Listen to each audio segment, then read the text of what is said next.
Bonjour à tous, je fais cette vidéo complètement à l'arrache. Il n'y a pas beaucoup de lumière, c'est pas grave. De toute façon, c'est pas ma tête qui importe, c'est ce que je dis.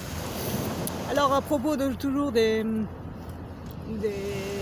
évitants, sigma évitants, qui seraient éventuellement pervers narcissiques, etc. Je vais revenir sur des fondements. Tout d'abord, les comportements d'une personne ne caractérisent pas forcément son personnage vis-à-vis des autres. Donc il est important de bien percevoir que ce sigma évitant, il est sigma évitant avec vous, mais il sera peut-être neutre avec un deuxième, avec une autre personne, et puis il sera peut-être encore plus pervers narcissique avec une troisième, ou avec des comportements pervers narcissiques encore plus drastiques. Et donc tout dépend aussi de comment vous établissez la relation et quel comportement vous avez vis-à-vis de cette personne. Donc la relation, il y a toujours deux pôles et les deux sont co-responsables quelque part. Alors je veux quand même revenir sur tout ce qui est dit sur les sigma évitants sur internet, sur YouTube.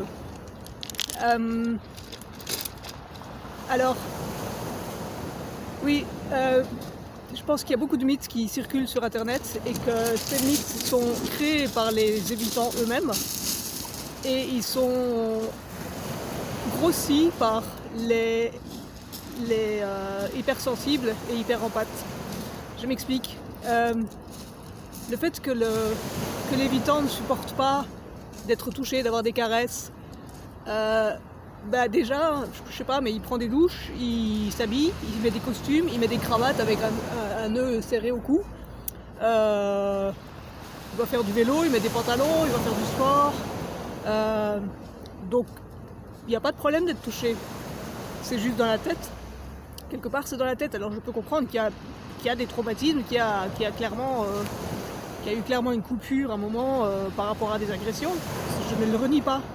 Mais ce que je veux dire, c'est que si le sigma évitant veut changer ses peurs, il suffit qu'il change le disque dans sa tête. Il suffit qu'il revoie ses croyances. Il suffit qu'il se remette en question, qu'il fasse de l'introversion. Donc pour moi déjà là, il y a quelque chose qui est louche, si je peux dire. La même chose, le mythe qu'il n'est pas capable de faire l'amour. Il a des relations, il a eu des relations, il a des fantasmes. Moi je l'ai vu dans ses yeux, quoi. Il y a ce qu'il dit, puis il y a ce qu'il pense. Et donc il reproche pour pas qu'on l'approche, mais d'autre part on sent qu'il y a une attirance sexuelle, qu'il y a des fantasmes qui tournent dans sa tête. C'est une personne, d'après ce que je vois sur internet, qui est beaucoup sur les réseaux, qui est sur les sites de rencontres, qui reste toujours dans le virtuel. Donc il a quand même tous ses fantasmes, toutes ses volontés, tous ses désirs sexuels, et parfois il les assouvit avec des gens. Donc s'il ne l'assouvit pas avec vous, pour moi, c'est pas parce qu'il a peur d'avoir une relation, c'est parce qu'avec vous, il y a un inconfort. Parce qu'avec vous le connaissez peut-être trop. Vous connaissez peut-être trop ses contradictions. Peut-être que lui ou que lui n'a pas envie de s'engager. Donc il va utiliser ces arguments-là. Mais pour moi, là encore, il y a une contradiction. Parce qu'il peut avoir des relations sexuelles. Alors pourquoi pas avec vous ? C'est pas vous le problème, c'est pas la relation le problème. C'est une construction mentale. Pour moi, c'est une prétention. C'est pas la vérité. Bon, encore, je suis pas psy, j'ai pas eu 36 évitants dans mon cabinet, j'ai juste une relation lointaine avec une personne, je ne fais que analyser ce que je perçois de loin, j'essaie de comprendre avec ce que je trouve sur internet. Mais pour moi, il y a trop de contradictions, il y a trop de choses que je trouve sur internet qui sont en contradiction avec la réalité. Donc faites attention à ça. Ne prenez pas tout ce que vous trouvez sur YouTube pour argent comptant. C'est pareil, les peurs profondes. Il peut avoir des peurs profondes inconscientes, mais est-ce que c'est ça qui motive vraiment le fait qu'il ne veut pas avoir une relation avec vous ? Ou est-ce que c'est plutôt des motivations récentes qui sont dans la relation ? Parce que par exemple, vous avez vu qu'il vous avait trompé, vous avez vu que cette histoire-là, elle ne tenait pas debout ou quoi que ce soit. Donc à ce moment-là, il est plus capable de vous regarder dans les yeux parce qu'il sait qu'il a menti, il a une honte, il a construit un personnage. Et ce personnage, voilà, ça a entaché la réalité, quoi. Et donc ça a entaché la relation. Donc voilà, pour moi tout ça c'est trop contradictoire. Donc comme je disais aussi, il y a différents degrés de perversion narcissique et ça dépend qui est en face. Donc pour moi c'est toujours pas clair si le sigma évitant est un pervers narcissique ou pas. Je sais qu'avec moi il n'est pas pervers narcissique dans le sens où il m'aide vraiment dans cette histoire d'avocature, mais bon, d'abord c'est surtout moi qui m'aide, c'est surtout moi qui résout beaucoup de choses. Et puis lui derrière il va résoudre, mais il y a des choses qu'il a faites qui n'étaient pas correctes. Bon bref, on va pas rentrer dans les détails. Ça le regarde lui, voilà, je veux pas non plus. Donc comme je disais, il y a différents degrés de perversion narcissique vis-à-vis de l'autre ou de comportement manipulatoire. Comme ça j'utilise un terme plus doux. Donc comme je disais, il peut être neutre avec quelqu'un, il peut être d'une certaine façon avec une autre, et puis avec vous, il vous voit qu'il peut vous manipuler, etc. Et alors il y a aussi un truc, c'est que je pense, quand on commence à être amoureux de quelqu'un, qu'on se dit tiens, on a peut-être une relation avec cette personne, la plupart des gens, ils vont pas oser approcher la personne, ils vont se dire ouais, de toute façon ça va pas marcher, ça m'intéresse pas, en fait il est pas si bien, tout ça. Donc ils vont fantasmer sur cette personne, mais ils vont rien lui dire. La plupart des gens ils font ça. Ils ont des relations dans leur tête avec les gens, ils vont pas leur dire. La différence avec avec nous, en tout cas les empathes, les HPE qui essaient d'établir une vraie relation, et toutes les personnes qui sont donc hypersensibles et qui essayent d'entrer en relation avec des sigma évitants, ils ont fait le pas, ils ont dit écoute, j'ai une attirance pour toi, j'ai envie de construire quelque chose, j'ai envie d'essayer quelque chose, est-ce que tu es prêt à le faire? C'est ça la grande différence. Alors qu'eux ne vont pas le faire, ils vont rester à fantasmer sur vous, mais sans vous dire que ouais, peut-être que je t'aime bien quand même, mais bon, j'ai pas le courage de m'investir dans la relation. Vous voyez la grande différence. Donc à partir du moment où nous on leur dit ouais, j'ai envie d'avoir une relation avec toi, ils se disent ah chouette, elle est intéressée par moi et tout, je vais l'attirer, je vais entretenir le lien, comme ça je vais pouvoir continuer de fantasmer en fait. Et puis petit à petit, je vais avoir une emprise sur cette personne parce que je la désire, mais j'ai pas envie de construire quelque chose avec cette personne. Donc c'est plutôt ça la relation en fait, c'est que lui il dit j'ai envie de continuer, cette personne elle m'intéresse mais j'ai pas envie de m'investir, donc je vais la garder sous emprise. Alors que nous on est là à dire écoute, moi je sens que tu as quand même une attirance, donc construisons quelque chose. Moi je suis ouverte, je suis prête à t'accueillir avec tes défauts, tes défauts, tes qualités, mes défauts, mes qualités, et puis on essaye de construire quelque chose avec, le temps que ça durera. Mais ils sont pas prêts à faire ce pas. Donc vous voyez, tout ça, on construit des personnages, sigma évitant, pervers narcissique, hypersensible et tout ça, mais tout dépend de la relation.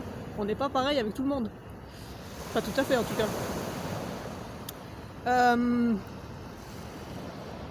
Qu'est-ce que je voulais dire? Alors l'histoire aussi du 5e roue du carrosse, eh bien c'est ça, c'est qu'en fait, c'est qu'il vous aime bien pour fantasmer ou pour découvrir un peu un autre monde à travers vous, mais il n'est pas prêt à s'investir. C'est juste qu'il n'est pas prêt à s'investir. C'est pour ça que c'est le 5e roue du carrosse. C'est pas une histoire de je ne sais pas faire l'amour avec toi, ou je n'ose pas être touché, ou peut-être que si, j'en sais rien.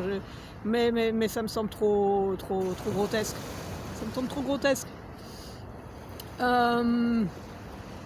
Donc attention aux mythes qui sont sur internet, attention aux dramatisations aussi, parce que donc nous on est hypersensibles, hyper empathes, et eux ne le sont pas. Donc on se dit oui, ils sont souffrants, ils ont des peurs, les pauvres, etc. Mais en fait pour eux tout va bien quoi, tout va bien. Bon, peut-être qu'ils ont eu c'est clair qu'ils ont eu des agressions dans le temps qui ont fait qu'ils ont coupé leurs émotions. Et que profondément il y a quelque chose qui joue là-dessus, je suis tout à fait d'accord, et qui joue donc sur tous leurs personnages qui se créent partout, mais attention aux dramatisations, parce que pour eux tout va bien quoi, pour eux tout va bien, ils sont au de leur travail, ils sont avec leurs amis, ils sont avec leurs sorties, ils ont leurs personnages, ils jouent un rôle dans la société, ils ont l'impression d'être importants, ils sont importants sur vous, ils ont une emprise sur vous, pour eux tout va bien, ils sont pas souffrants du tout, c'est nous qui sommes souffrants. Et ça, ils s'en rendent pas compte. Ou alors, et parfois ils s'en rendent compte, mais ils s'en fichent. Voilà. Et de toute façon, ils disent c'est toi la responsable, t'avais qu'à pas rentrer dans ma relation, c'est toi qui voulais. Voilà. C'est malhonnête, on est complètement d'accord. Mais pour eux, c'est ça. Donc attention aux rumeurs. Donc avec nous, ils se construisent des personnages. Avec tout le monde, ils se construisent des personnages. Alors que nous, on essaie de rester authentique autant que possible. Mais avec eux, on s'est ouvert. C'est la grosse différence, c'est que donc peut-être avec les autres, on se protège parce qu'on sait qu'on est hypersensible. Avec eux, on s'est ouvert et on s'est ramassé des baffes. On s'est ramassé cette emprise. Et eux ne l'aperçoivent pas, la comprennent pas et disent que pour eux tout va bien et que c'est nous la faute. Donc le problème aussi, c'est qu'à partir du moment où ils ont construit un personnage, où ils ont commencé à vous dire c'est vous la faute, c'est vous faire des reproches, à faire croire qu'ils sont cette personne importante en société, puis qu'ils ont ses amis qui sont importants, puis en fait que vous vous rendez compte que tout ça c'est du vent, c'est du bluff. Ils peuvent plus retourner en arrière. Ils peuvent plus retourner en arrière parce qu'ils ont construit un personnage. Et s'ils prétendent, s'ils doivent tout d'un coup apparaître comme ils sont réellement, ça perd de son peps, ça perd du mystère. Parce qu'il n'y a plus de mystère. Il y a juste la vérité froide que en fait ils sont un humain comme tout le monde, quoi. Avec des faiblesses. Et ça c'est insoutenable pour eux. Donc en fait il suffit nous-mêmes de changer de comportement, de comprendre que tout ça c'est du bluff, qu'on s'est bien fait prendre dans une emprise, qu'en fait eux ils veulent pas une relation et puis donc du coup voir la réalité en face et se dire que cette personne elle n'est pas capable d'être honnête, elle n'est pas capable d'être transparente et que donc il n'y aura jamais une bonne relation avec cette personne. C'est tout. Et c'est dommage, mais c'est comme ça, parce que c'est vrai que c'est des personnes qui ont beaucoup de qualités, mais il y a un gros problème de comportementalisme, quoi, de relation. Voilà pour cette vidéo faite en ce jour gris le long de la Méditerranée. Je vous souhaite bon courage et surtout reprenez vos esprits et ne vous laissez pas entraîner par vos émotions dans des relations qui sont finalement que des croyances et des mythes et des constructions.